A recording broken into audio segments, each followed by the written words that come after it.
జై శ్రీరామ్. శ్రీమాత్రే నమః. శ్రీ గురుభ్యో నమః. 2025 సెప్టెంబర్ 7వ తారీఖు నుంచి 2025 సెప్టెంబర్ 13వ తారీఖు వరకు కూడా ఈ వారం యొక్క గోచార గ్రహస్థితులు ద్వాదశ రాశుల వాళ్ళకి, ద్వాదశ లగ్నాల వాళ్ళకి ఏ ఫలితాలు నిర్ణయించబోతూ ఉన్నాయి గోచారంలో ఉన్న గ్రహ దేవతలు మరియు వాటికి తగ్గ సంబంధిత పరిహారాలు, ఇవన్నీ కూడా మనం ఇప్పుడు పరిశీలిద్దాము. మొదటగా గోచార గ్రహ గమనాలు. మిథున రాశిలో దేవగురువు అయిన బృహస్పతి సంచారము, అలాగే తర్వాతి రాశి అయిన కర్కాటక రాశిలో శుక్రాచార్యుల వారి సంచారము, సింహరాశిలో సూర్యనారాయణమూర్తి, బుధ భగవానుడు, కేతుదేవుని యొక్క సంచారము, కన్యా రాశిలో మంగళ సంచారము, కుంభరాశిలో రాహుదేవుని సంచారము, ఆఖరిదైన మీనరాశిలో వక్రించిన శనీశ్వరుని సంచారము. చంద్రభగవానుడు ఈ వారము కుంభరాశి మొదలుకొని మేషరాశి వరకు కూడా ఆయన గోచార గమనాలు ఉంటాయి. ఈ గోచార గమనాల రీత్యా ఈ వారం ద్వాదశ రాశుల వాళ్ళకి, ద్వాదశ లగ్నాల వాళ్ళకి ఉండబోయే ఫలితాలు, దానితో పాటు ఈ వారం ఏదైనా ప్రత్యేకమైన గ్రహస్థితి ఉందా, ఏదైనా ఒక ప్రత్యేకమైన శుభాంశ కానీ లేదా జాగ్రత్తను సూచించే అంశం కానీ ఏదైనా ఉందా యూనిక్గా, ఈ విషయం మనం మొదటగా పరిశీలిద్దాం. అన్నిటికంటే ఈ వారం ఉన్న విశేషాంశం ఏంటంటే సూర్యనారాయణమూర్తి సింహరాశిలో ఆయన స్వస్థానగతుడై ఉండడము, అదొక విశేషాంశము. బుధ భగవానుడితోటి కూడి ఉండడము, అంటే రవి బుధులు సాధారణంగా మనం చూసుకుంటే ఒకటే రాశిలో మ్యాక్సిమం అనుకుంటారు, లేదా సూర్యనారాయణమూర్తికి ఒక రాశికి వెనకో ముందు ఆయన సంచారం ఉంటుంది. చాలా మనకి మోస్ట్ ఆఫ్ ద కేసెస్లో వాళ్ళిద్దరూ కూడా కలిసి ట్రావెల్ చేస్తూ ఉంటారు. అయితే ఈ కలిసి ట్రావెల్ చేయడము రవి బుధుల యొక్క యోగాన్ని బుధాదిత్య యోగం అని చెప్పి జ్యోతిష శాస్త్రం అభివర్ణిస్తూ ఉంది. ఈ బుధాదిత్య యోగము అన్ని రాశుల్లో వాళ్ళు సంచారం చేసినప్పుడు పూర్తి ఫలితాలను ఇవ్వదు. చాలామంది జాతకాల్లో బుధాదిత్య యోగం ఉంటుంది, కానీ కొంతమందికే ఈ బుధాదిత్య యోగం వర్తిస్తుంది. ఎవరికి జన్మజాతకంలో అంటే ఇప్పుడు బుధాదిత్య యోగం అందరికీ యూనిక్గా అప్లికేబిలిటీ ఉంటుంది.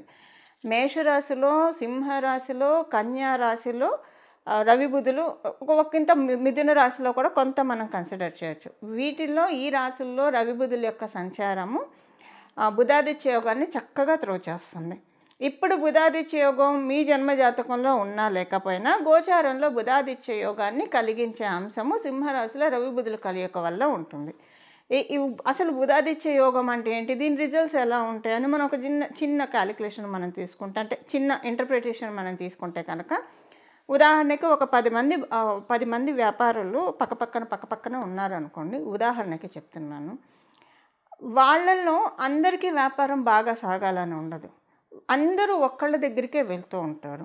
ఆ ఒక్కళ్ళకే బుధాదిత్య యోగం అంటే బుధాదిత్య యోగము కొంతమంది ఉన్న వాళ్ళకి వాళ్ళ దగ్గరికే వెళ్తారనమాట. కొంతమందికి బుధాదిత్య యోగం లేకపోయినా కూడా వాళ్ళ దగ్గరికి వెళ్ళే ఛాన్సెస్ ఉంటాయి. ఇది మనం గమనించాల్సింది ఏంటంటే, గ్రహదేవతలు యోగాలు ప్రసాదించగలవు, గ్రహదేవతలు మన జాతకంలో యోగాలు లేకపోయినా యోగాన్ని ప్రసాదించగలవు, మన జాతకంలో అవయోగాలు ఉన్నా వాటిని తప్పించగలవు, అలాగే మన జాతకంలో లేని అవయోగాల్ని అవి ప్రసాదించగలవు, మన జాతకంలో ఉన్న యోగాలను అవి తగ్గించగలవు. అది మన ప్రవర్తన, మన నడత, మన నడవడిక మీద ఆధారపడి ఉంటుంది. మనం ఎలా ఉన్నామో, ఇప్పుడు నోరు మంచిదైతే ఊరు మంచిది అవుతుంది.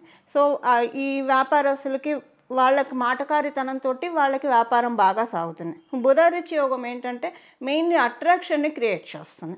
ఇది మళ్ళీ ఒక్కొక్క రాశిలో ఉన్నప్పుడు వాటి సిగ్నిఫికెన్స్ మారుతుంది. వాళ్ళు ఏ రాశుల్లో అంటే వాళ్ళు ఇచ్చే సిగ్నిఫికెన్స్ మారుతుంది. దశ అంతర్దశలను బట్టి కూడా ఈ క్యాలిక్యులేషన్స్ చేంజ్ అవుతూ ఉంటాయి. బట్ ఇప్పుడు ఏంటంటే మనకి ఓవరాల్గా గోచారంలో బుధాదిత్య యోగము ప్రతి రాశి వాళ్ళకి, ప్రతి లగ్నం వాళ్ళకి కూడా అప్లికేబిలిటీ ఉంటుంది. ఇది ఈ వారము. కాకపోతే ఇక్కడ కేతు భగవానుడు కూడా వాళ్ళిద్దరితోటి కలిసి ఉండడము, కొంత మనం రెమెడీ చేసుకుంటేనే ఈ బుధాదిత్య యోగాన్ని ప్రతి ఒక్కళ్ళం కూడా తీసుకోగలుగుతాము.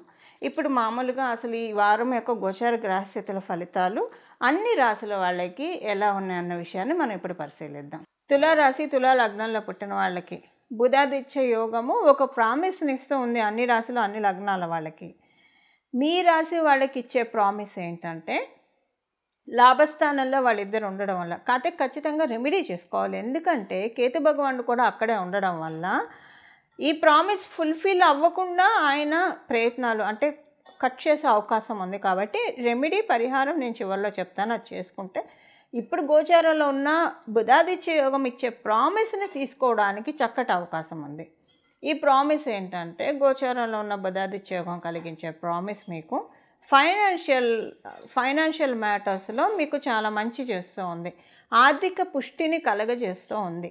మీరు ఏదన్నా ఉదాహరణకి మీరు ఉద్యోగస్తులు, మీరు ఉద్యోగంలో మీ పై అధికారుల యొక్క మన్ననలను తీసుకొని మీరు ప్రోగ్రెస్ మీకు అంటే మిమ్మల్ని గుర్తించి మిమ్మల్ని అంటే మీకు తగ్గ పొజిషన్ వాళ్ళు ఇస్తారు, ఇదొకటి ఉంటుంది. మీరు వేరే చోట ఉద్యోగ ప్రయత్నాలు చేస్తూ ఉంటే అది మీకు జరుగుతుంది, బాగా అనిపిస్తుంది. మీరు వ్యాపారస్తులు అయితే వ్యాపారం చక్కగా జరుగుతుంది. మీకు వ్యాపారస్తులందరికీ కూడా ఫైనాన్షియల్ బెనిఫిట్స్ ఈ వారం చాలా చక్కగా ఉన్నాయి మీకు బుధాదిత్య యోగం వల్ల.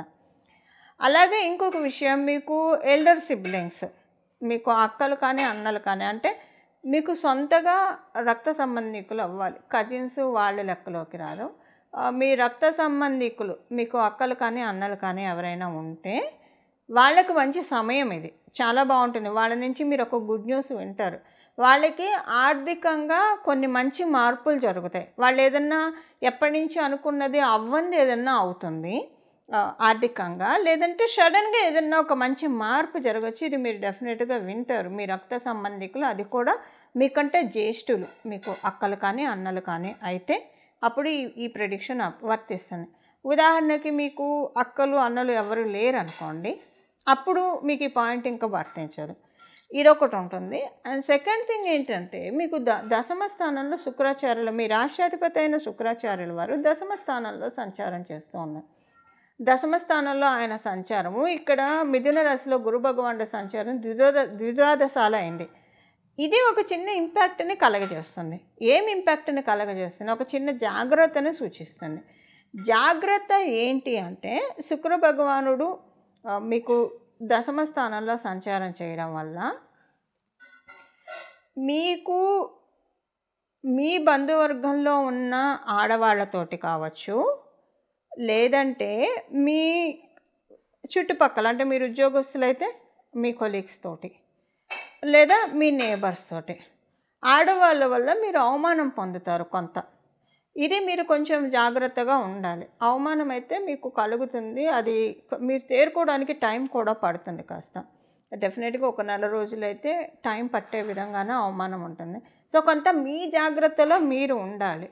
సో పొరపాటున ఎవరి గురించైనా మీతోటి ఎవరైనా ప్రస్తావన తెస్తే మీరు స్కిప్ అవ్వడానికి ప్రయత్నించండి. ఆ తెచ్చిన వాళ్ళు బాగానే ఉంటారు, వాళ్ళు బాగానే ఉంటారు, మధ్యలో మీకు వస్తుంది పిత్తలాటకం.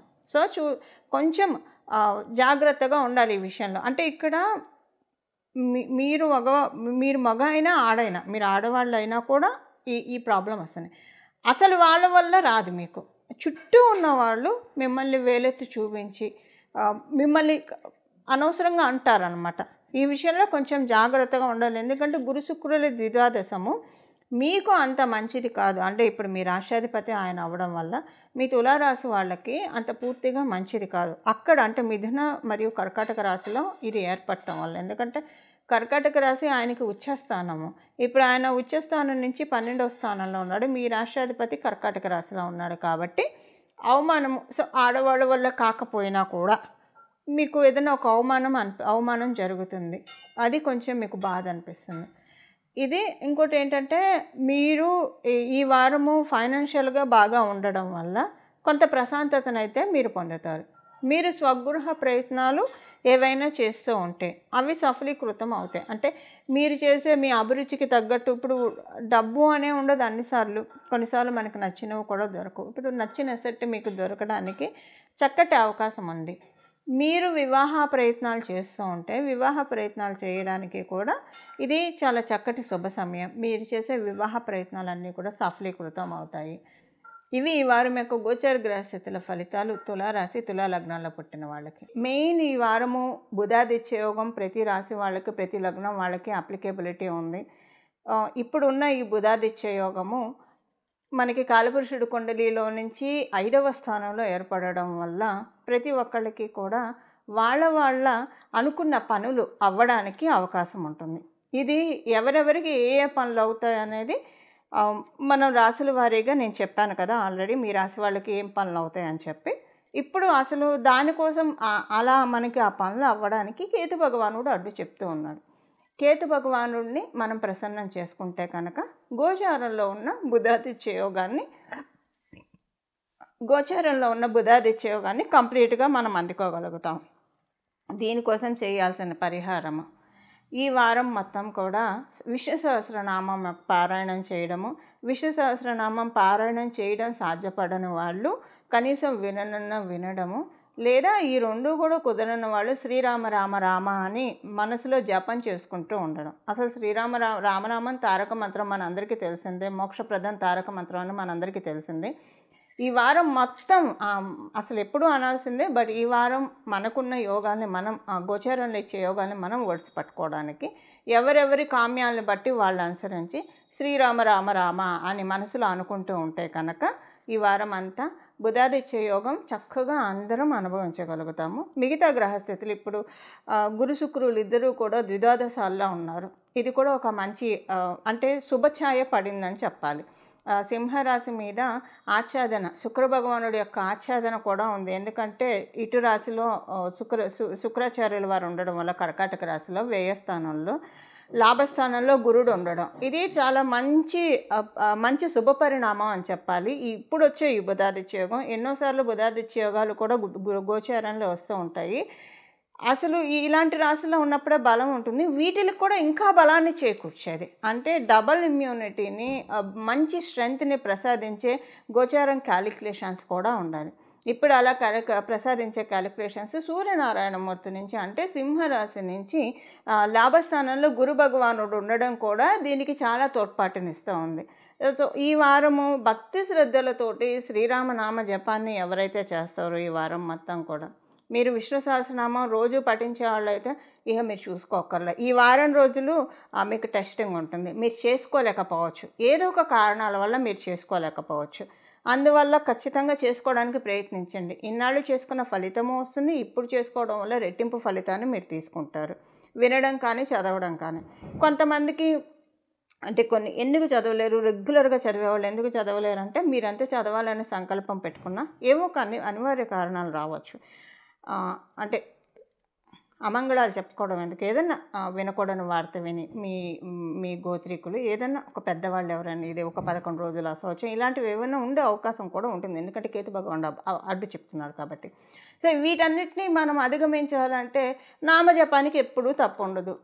గీతాచార్యులు వారు చెప్పారు కదా, మనం ఏ భగవంతుని చూసుకున్నా చెప్పేది సర్వకాల సర్వావస్థల్లో వాళ్ళని ధ్యానించమనే భగవంతుడు మనకి చెప్పాడు. అసలు మనకి జీవితాన్ని ఇచ్చింది అందుకని. కాబట్టి నామజపానికి ఎలాంటి తప్పు లేదు. కాబట్టి హాయిగా శ్రీరామ రామ రామ, మీరు విష్ణు సహస్రనామం చదువుతూనే ఉన్నారనుకోండి, ఇలా కూడా అనుకోండి, చక్కగా ఇంకా మంగళాలు జరుగుతాయి. అలాగే రాత్రిపూట ఇప్పుడు ఈ బుధాదిత్య యోగం జరుగుతూ ఉన్నప్పుడు లాభస్థానంలో గురు భగవానుడు కూడా ఉండడం వల్ల, గురు భగవానుడు అంటే సాక్షాత్ మేధా దక్షిణామూర్తి స్వామివారు, అలాగే శంకరుడు అని మనకి పరాశర సంహిత అభివర్ణిస్తోంది. దీంతోపాటు బుధాదిత్య యోగంతో పాటు కాస్త ఆర్థిక పుష్టిని కూడా మనం కలిగించుకోవాలంటే శివ శివ శివ శివ అని సాయంత్రం అయిన దగ్గర నుంచి, అంటే రెండవ దినంలో పొద్దునపూట అయిపోయిన తర్వాత సాయంత్రం నుంచి శివ శివ శివ శివ శివ అన్న నామమే దానికి అర్థమే శుభాల్ని కలిగించేవాడు. శివ అంటే అర్థం శుభం అనే అర్థం, శుభాన్ని కలిగించేవాడు కాబట్టి ఆయన్ని మనం శివ శివ శివ అని అంటూ ఉంటాం. ఇలా అనడం వల్ల అందుకే చూడండి, ఎవరైనా ఏదైనా మాట్లాడని కూడని మాటలు మాట్లాడితే మన పూర్వీకులు మన పెద్దలు శివ శివ అనేవాళ్ళు. శివ శివ అని అంటే శుభం శుభం అని, అక్కడతోటి అది అమంగళం నాశనం అయిపోతుందని కూడా, ఇది అమంగళం ప్రతిహతం అవుగాక అనడానికి ఆల్టర్నేట్గా శివ శివ శివ అని కూడా వాడేవాళ్ళు. అంటే అంత శివ అన్న నామాన్ని మనం పట్టుకుంటే సన్మంగళాన్ని ఆయన మనకి కురిపిస్తారు. ఇలాగా రామనామాన్ని అనుసంధానం చేస్తూ అలాగే శివనామాన్ని కూడా మనం జపించడం వల్ల శివకేశవుల ప్రీతికి మనం పాత్రలం అవుతాము. అందులో ఇప్పుడు మనం ఉన్నది భాద్రపద మాసంలో కాబట్టి చక్కగా పౌర్ణమి ముందు గడియలు ఇద్దరిని జపించడం వల్ల గణేశుడి యొక్క ప్రీతి కూడా మనందరి జీవితాల్లో కలిగి ఎలాంటి విఘ్నాలు లేకుండా మనం అనుకున్న పనులన్నీ కూడా సజావుగా చక్కగా సాగుతాయి. ఇలా మనందరి జీవితాల్లో సకల మంగళాలు కలగాలని చెప్పి మనందరి తరఫున మనస్ఫూర్తిగా శివకేశవులు ఇద్దరినీ కూడా ప్రార్థిస్తూ మంగళం. నమో భగవతే వాసుదేవాయ.